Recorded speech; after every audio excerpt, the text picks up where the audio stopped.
ఇప్పుడు ఆళ్వార్ల నామాలు పేర్లు తెలుసుకుందామా.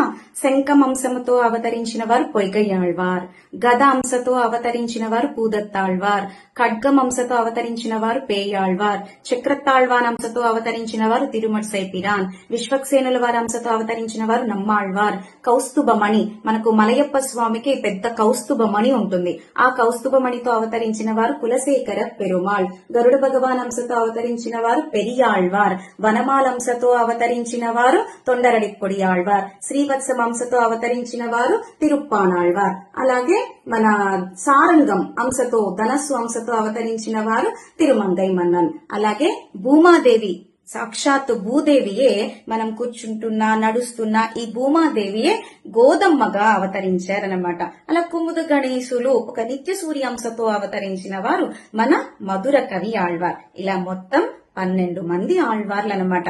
వీరంతా కూడా 10 మంది ఆళ్వార్లు పరమాత్మను కీర్తించారు. వెంకటేశ్వర స్వామిని, అలాగే మన రంగనాథుణ్ణి, రామ, కృష్ణ, మత్స్య, కూర్మ, వరాహ, నరసింహ, వామన ఇలా మొదలైన అవతారాలన్నిటినీ కూడా, అలాగే అహోబిల క్షేత్రం నరసింహస్వామిని, ఈ వైభవం అర్చావతారం విభవావతారాల వైభవాన్ని 10 ఆళ్వార్లు అనుభవిస్తే గోదాదేవి మధుర కవి ఆళ్వార్ ఆచార్యుల్ని దైవముగా